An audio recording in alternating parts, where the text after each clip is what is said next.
Cancer healer centre a new beginning. తెలంగాణలో రెండో అతిపెద్ద జాతర షురూ అయింది. దానికి సంబంధించిన ఏర్పాట్లు కూడా ఇప్పటికే పూర్తి చేశారు. ఇవాటి నుంచి 4 రోజుల పాటు ఈ జాతర జరగబోతోంది. పెద్దగట్టు జాతరకు ఎలాంటి ఇబ్బందులు తలెత్తకుండా ఇప్పటికే పూర్తి ఏర్పాట్లు చేశారు అధికారులు. సూర్యాపేట జిల్లా దురాజ్పల్లిలో పెద్దగట్టు జాతర అట్టహాసంగా ప్రారంభమైంది. 2 ఏళ్లకోసారి 4 రోజుల పాటు నిర్వహించే ఈ ఉత్సవానికి తెలుగు రాష్ట్రాలతో పాటు మహారాష్ట్ర, ఒడిశా, కర్ణాటక, ఛత్తీస్గఢ్, తమిళనాడు రాష్ట్రాల నుండి భక్తులు తరలి వస్తున్నారు. దీంతో 2000 మంది పోలీసులు విధులు నిర్వహిస్తున్నారు.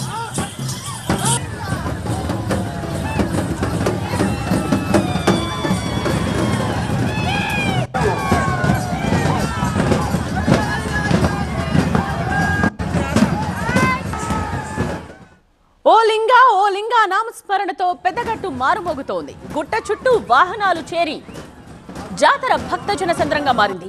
పెద్దగట్టు లింగమంతుల స్వామిని దర్శించుకుని ప్రత్యేక పూజలు చేశారు మంత్రి ఉత్తమ్ కుమార్ రెడ్డి. తెల్లవారుజాము నుండి గుట్ట వద్ద భక్తులు పసుపు కుంకుమతో బోనాన్ని అలంకరించుకుని ఆలయం చుట్టూ ప్రదక్షిణలు చేసి దేవుళ్లకు బోనాలు సమర్పిస్తారు. బోనాల సమర్పణ సందర్భంగా ఆలయం కిటకిటలాడనుంది.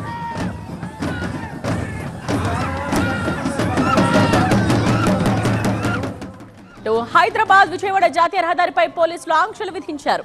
జాతరకు వచ్చే భక్తులు ఇబ్బందులు లేకుండా ఉండేందుకు జాతీయ రహదారిపై ఆంక్షలు విధించారు.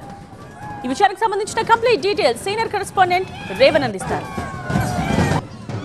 యాదవుల ఆరాధ్య దైవం పెద్దగట్టు లింగమంతుల స్వామి జాతర అంగరంగ వైభవంగా ప్రారంభమైంది. అర్ధరాత్రి కేసారం నుంచి దేవరగట్టు నుంచి ఈ దేవరపట్టెను ఈ పెద్దగట్టుకు తీసుకురావడంతో ఈ జాతర ప్రారంభమైంది. దీంతో పెద్ద ఎత్తున యాదవ భక్తులైతే పెద్ద ఎత్తున పెద్దగట్టుకు తరలి వచ్చారు. మనం చూడొచ్చు, విదేశంలో లక్షలాది మంది తరలి వస్తున్నారు. ముఖ్యంగా యాదవులు తమ ఇలవేల్పుగా భావించేటువంటి లింగమంతుల స్వామికి బోనం చేసి నైవేద్యం సమర్పించడం ద్వారా అనుకున్న కోరికలు నెరవేరుతాయి, తమను చల్లగా చూస్తాడని భక్తుల విశ్వాసం. అందుకని పెద్ద ఎత్తున భక్తులు ఏదైతే ఈ కంపలు కానీ బోనం కానీ చేసుకొని తొలి రోజు ఈ బోనంతో ఏదైతే ప్రత్యేకంగా నైవేద్యాన్ని తయారు చేసి బోనంతో తయారు చేసుకొని వెళ్తున్నటువంటి పరిస్థితి చూడొచ్చు. ఆలయంలోకి ఈ గంపలు బోనాలు వెళ్తున్నారు. పోలీసులు కూడా ప్రత్యేకంగా ఒక బారికేడ్స్ ఇంట్లో ఏర్పాటు చేసి లోపలికైతే తీస్తున్నారు. దీంతో పాటు తమ అనుకున్న కోరిక నెరవేరేందుకు పెద్ద ఎత్తున భక్తులు ఇక్కడ చేరుకొని గంపల ప్రదర్శన నిర్వహిస్తున్నారు, బోనాలు కూడా చేస్తున్నారు.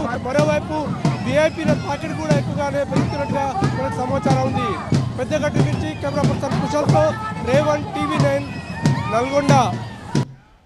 Cancer healer centre a new beginning.